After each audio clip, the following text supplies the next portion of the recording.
Wala? Meron. Walang naamin. Dito sa likod. Ito, may tuturo ako sa inyo isang klase ng exercise para mapababa ang inyong hypertension. Wala itong bayad, libre. So, pwede natin itong gawin. Kahit saan tayo, magagamit natin ito. So, bago ko ituro yung exercise na yon, dapat magka-aware muna tayo kung ano yung hypertension. Kung paano nakukuha, kung paano gagawin yung remedyo, kung dumating sa atin ano ba yung hypertension? Tinatawag na high blood. Yun yung mataas na presyo ng dugo. Mga kasama. So, ano ba yung mga sintomas na may high blood ang isang tao? Para baka hindi natin alam, may hypertension na pala tayo. Hindi natin alam yung mga sintomas. So, commonly ang sintomas noon, yung pagsakit ng dibdib. Minsan pagkahilo. Yan. Panlalabo ng paningin. Yung mga basic na sintomas na ang isang tao may hypertension. Mga kasama. So, ligid naman sa kalaman natin, karamihan sa atin, medyo 40 plus na. Sino dito 40 plus? Kitang-kita naman. So, ang suggestion ko kasi sa mga 40 plus ang edad, kailangan ma-maintain natin yung blood pressure natin, monitor natin regularly. Mga kasama? Pwede ba yun? Meron tayo sa office na pang-BP. Meron tayo pang-BP, huwag tayo mahiyang pumasok sa office, magpa-assist. Kasi karapatan natin yan, mga kasama. Pag medyo nakakaramdam tayo na hindi tama, may BP tayo sa loob. Itong suot ko to, kung makapasin nyo, may may pang-BP. So, at least, regular ko na-check ang BP ko. So, kasama talaga yun, mga kasama sa pag-iingat ng katawan sa pag-aalaga. Ang isa pang cause ng hypertension, mga kasama, yung tinatawag natin ang isang tao kapag overweight. Dito kasi, para sa mga bago, may programa dito na sinecheck namin yung timbang ng bawat tao, monthly. Para ma-monitor natin kung siya may overweight o underweight. Kasi kapag overweight ang isang tao, malaki yung risk na siya ay maapektuhan ng hypertension. Mga kasama? Naintindihan mo sa mga bago? Kung gusto natin magpa-check ng ating timbang o ng ating blood pressure, pwede naman sa office. Mga kasama? Kung halimbawa medyo iba ang pangaramdam natin, punta lang tayo, mga kasama, libre naman. Malaki kasi epekto yun kapag alam natin overweight tayo, alam na natin kung ano dapat natin gawin. Kung kakain pa tayo o hindi na ng marami. Kung high blood tayo, alam natin yung mga dapat natin gawin, kainin. Mamomonitor natin yung ating sistema ng katawan. So, malinaw po ba yung mga kasama? So, ko, may mga may mga tawag dito, may mga gamot para inumin, para bumaba ang hypertension. Pero as a safety officer, personally, hindi ko ina-advise ang isang tao na uminom ng gamot. Bakit? Alam niyo ang dahilan? Bakit? Kasi ang gamot ay isang chemical. Pag ang tao ay uminom ng gamot, na-apektuhan sa kanya, sa katawan ng tao? Unang-una ang kanyang bato, kidney. Pangalawa, ang liver. Basta lahat ng pumapasok na gamot sa katawan ng tao, 100% apektado ang liver at ang kidney. So, yun ang hindi natin pinapayagan. Halimbawa, masakit ang ulo mo, iinom ka ng gamot, mawawala sakit ng ulo mo, maapektuhan naman ang iyong kidney. So, wala rin. Lilipat lang ang sakit. So, hanggat maaari, huwag tayo mag-focus sa pag-inom ng gamot. May mga alternatibo naman paraan, mga kasama. Masakit ang ulo mo, pwedeng kulang ka lang sa tubig, kulang sa pwedeng sa masahe lang. Huwag tayo mag-focus ka agad sa tubig. Mga kasama, malinaw po ba? Malinaw po ba? Yes, sir. So, gusto nyo makarinig ng real talk? Real talk. Speaking of gamot, walang kahit anong gamot ang kaya magpagaling ng sakit. Tandaan nyo, mga kasama, ha? Sangayon kayo sa akin? Sangayon? Yes, sir. Walang kahit anong gamot sa mundong ito o kahit sinong doktor ang kaya magpagaling ng kahit anong karamdaman. Kaya ako personally, hindi ako palainom ng gamot. Mga kasama? Bakit? Kasi kung kaya magpagaling ng gamot ng sakit, hindi na natin kailangan magdasal, manalangin. Bakit pa ako magdadasal? Kaya naman ang pagalingin ng gamot. Tama, di ba? So, walang logic yun, mga kasama, Isa lang ang may kakaya magpagaling ng sakit. Sino? Oh, alam na natin, ang Panginoon lang, di ba? So, yun ang pinupunto ko, kaya hindi tayo dapat mag-focus sa pag-inom ng gamot sa kahit anong karamdaman. Ano mga kasama? May mga ibang paraan. Ano mga kasama? Malinaw po ba? Yes. Basta tandaan nyo, sa bawat pag-inom nyo ng gamot, apektado lagi ang inyong liver at ang inyong kidney. Ano mga kasama? Tandaan nyo, hindi lang sa gamot, sa bawat kinakain natin. Basta lahat na pumapasok sa katawan ng tao, laging apektado ang kidney at ang liver. Kasi yan, taga-filter. Ano mga kasama? So, mabalik tayo doon sa high blood, hypertension.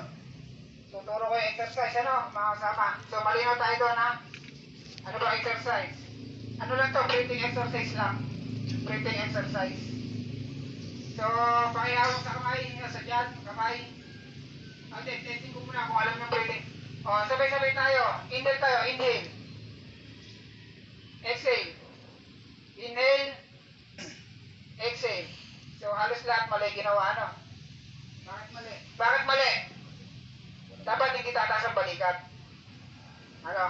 Ang proper inhale, dyan ang lalaki. Kaya pinahawakan natin ang kamay sa dyan. Pag nag-inhale tayo, malaki natin ang dyan natin. O, testing natin, inhale, lalaki yan dyan, hindi tataas ang balikat. Inhale. Hold lang, hold. Ang inhale, 3 seconds. Ang inhale, hindi lang kayo sa isip, 1, 2, 3. Inhale yun. Pagtapos, i-hold nyo ng 4 seconds. 1, 2, 3, 4 seconds, hold yun. Tapos, exhale. Exhale natin sa bibig. 5 seconds. Naintindihan ba? O sige. Inhale, 3 seconds. Inhale. 1, 2, 3. Hold. Hold ng 4 seconds. 1, 2, 3, 4. Exhale sa bibig. 1, 2, 3, 4, 5. Sa bibig. Sa bibig ang exhale, mga kasama. Bakit sa ilong ang inhale? Bakit sa ilong, hindi sa bibig? Bakit? Kung mapapansin nyo, ang ilong natin may buhok. Di ba may buhok? Ano ba purpose ng buhok sa ilong? Pang-filter yan ng mga alikabok na para wag pumasok sa baga. Ayaw yung purpose niyan. Kaya ang tamang inhale sa ilong. Kapag nag-inhale tayo sa bibig, ano mangyayari sa bibig natin? Subukan nyo sa bibig lagi mag-inhale. Manunuyo yan. Magdadry. Pag nag-dry ang bibig, magsisimula ng sakit, ng bakterya, ng kate. Kaya nga ang bibig natin, nakadesign niya na may laway para laging basa. Kaya ang tamang inhale sa bibig. Mali. Ang tamang inhale sa ilong. Yun ang inhale. So isa pa. Inhale tayo sa ilong, Inhale. Lalakayin dyan, hindi tataas ang balikat. So inhale. 1, 2, 3. Hold. Hold ng 4 seconds. 1, 2, 3, 4. Exhale sa bibig. 5 seconds. 1, 2, 3, 4, 5. Yan. Pwede nyo gawin yan tuwing kailan. Unang-una, kapag may hypertension kayo. Pangalawa, kapag stress. Pangatlo, kapag ang tibok ng puso nyo mabilis. Pangapat, kapag kayo'y galit. Yung parang tensionado. Pag masama ang loob. Pamparelax siya, mga kasama, pamparelax. Tandaan ninyo, ang taong hindi relax, hindi nakakapag-isip ng tama. Di ba? Kailangan ma-relax muna ang kanyang isip, ang kanyang katawan para siya makapag-isip ng tama. So, kailangan natin yan, mga kasama, yung proper, exercise. Malaking bagay yan, hindi lang sa dugo, pati sa mental natin, makakatulong yan. Kapag tayo nakatanggap na hindi magandang balita, automatic, tataas ang ating presyon ng isip natin. So, anong kailangan natin gawin? Pag halimbawa nakatanggap tayo ng hindi magandang balita, ma-high tayo. So, ang suggestion ko, kaya tinuro ko na ito ngayon, kung ano man marinig natin mamaya, pwede natin i-apply ito. Inhale, exhale, exercise. Mga kasama? Malinaw po ba? So, tingnan ko lang kung talaga nakakaintindi, unang-unawaan. Inhale, exhale tayo. Siguraduhin natin nalaki yung tiyan kapag pag-inhale. Pupunuin natin ang hangin ng ating tiyan sa inhale. Sa ilong manggagaling ang inhale, hindi sa bibig. So, isa pa. 3 seconds. Inhale. 1, 2, 3. Hold ng 4 seconds. 1, 2, 3, 4. Exhale, 5 seconds. Dahan-dahan sa bibig, ilabas. 1, 2, 3, 4, 5. Pag ginawa nyo yan, mararamdaman nyo sa katawan nyo, marirelax kayo. Mga kasama. Pwede nyo gawin yan kahit saan. Wag lang sa malikabok na lugar. Ano mga kasama? Mag-ano din tayo, mag-ano tayo ng designated na area kung saan gagawin Hindi pwede sa loob ng CR, syempre congested. Basta sa open area na walang alikabok, pwedeng gawin yan, exercise na yan. So malinaw tayo doon mga kasama? May tanong tayo? Tanong? Wala. Alam ko yung concern nyo, so yun lang mga kasama, sana makatulong yung exercise na yun Yan ang proper breathing exercise, hindi yung unang gano'n natin. Wala. Ang nangihingalo yun, ang gumagawa lang nun. Yung mga hirap na huminga. Tumapasin nyo, taas na balikat. Kasi nangihingalo na, hindi na tama yung sistema ng katawan. Pero ang proper breathing talaga, yan ang nalaki. Normal. Pag tumataas na balikat ng isang tao sa paghinga, hirap na yun. Hindi na normal yun mga kasama. So, kailangan maging aware tayo mga kasama. So, malinaw po ba ha? Malinaw po ba? Yes, yes. So, kung yun lang at magtrabaho nyo tayo ng ligtas at maraming salamat.